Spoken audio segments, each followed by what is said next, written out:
تو نیچے والا کام کون کرتا؟ اور سب غریب ہی غریب رہتے تو نظام کون چلاتا؟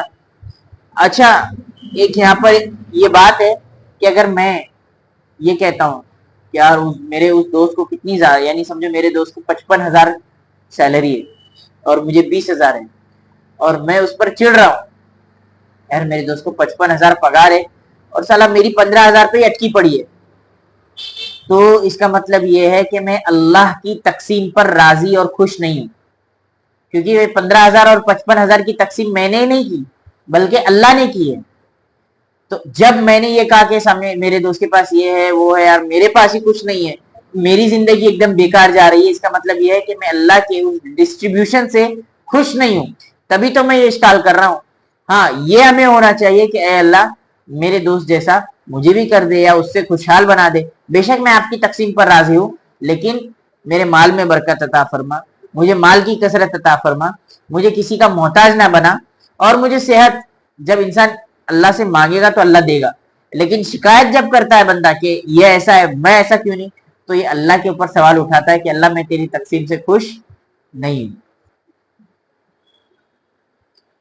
پھر اللہ تبارک و تعالیٰ نے آگے فرمایا ولل آخرت، اور آخرت اکبر درجات، سب سے بڑی ہے نا فضیلت درجے کے اعتبار سے، وہ اکبر تفضیلا، اور فضیلت کے اعتبار سے بھی بڑی ہے۔ یہاں اللہ تبارک و تعالیٰ نے یہ بتایا کہ دنیا میں اگر کسی کو تم امیر دیکھ رہے ہو نا تو یہ دیکھو کہ اس کی امیری بس دنیا تک ہے، اور ایک اللہ والے کو دیکھ رہے ہو کہ وہ غریب ہے لیکن اللہ والا ہے، تو اس کا اللہ والا پن اس کو کل قیامت کے دن بھی کام آئے گا۔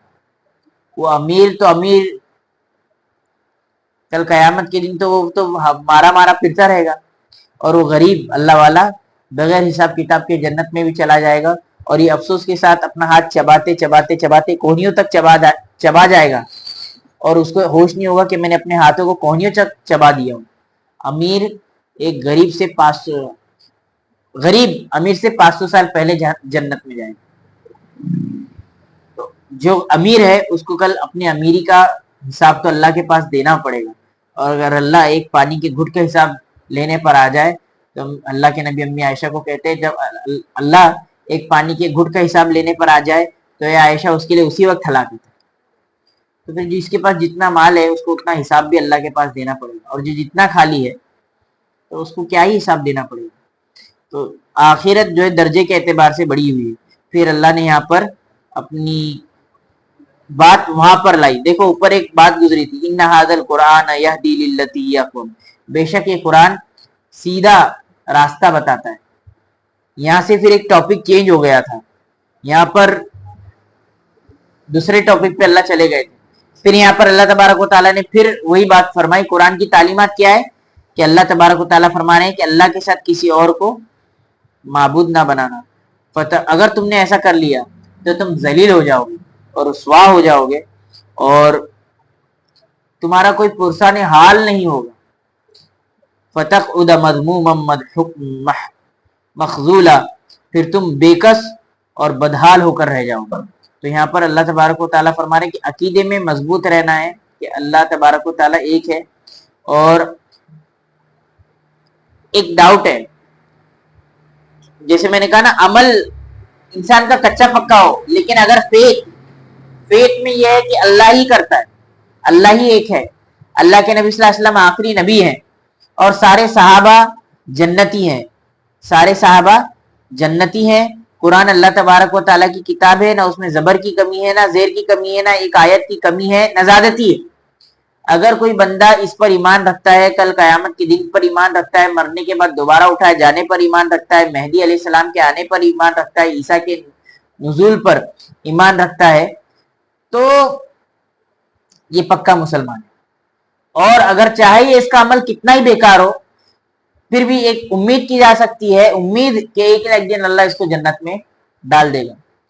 لیکن ایک آدمی ہے جو عمل سے آپ کو سب سے پکا مسلمان نظر آتا ہو، مسلمانوں کا ہمدرد نظر آتا ہو کہ یہ تو مسلمانوں کے لیے اس نے کھڑے رہ کر لڑا، مسلمانوں کے لیے اپنی جان دی، یا مسلمانوں کے لیے اپنی شہادت پیش کی، یا مسلمان جہاں بھوکے مر رہے تھے اس نے اس کو بہت اچھے کام ہے، عمل میں تو نمبر 1 کیا اس نے، لیکن عقیدہ اس کا یہ ہے کہ اللہ تو ایک ہے، نبی صلی اللہ علیہ وسلم کو آخری نبی ماننے سے انکار کرتا ہے اور صحابہ کو جنتی ماننے سے انکار کرتا ہے، بعض صحابہ کو جہنمی مانتا ہے، امی عائشہ رضی اللہ تعالیٰ عنہ کو کہتا ہے کہ امی عائشہ اگر زندہ ہو جائے تو اللہ تبارک و تعالیٰ کل قیامت کے دن ان کو کوڑے مارے گا، اور امی عائشہ پر پھر آخرت کے دن پر.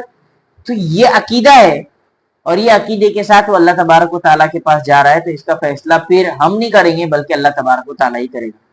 تو یہاں پر یہ عقیدے کی بنیاد ہے، ہمارا عقیدہ مضبوط ہونا چاہیے، بھلے ہم عمل میں کچے پکے رہو لیکن عقیدہ صحیح رہے گا تو جنت میں ہمارے لیے جانا آسان ہے، ورنہ تو پھر مشکل ہے.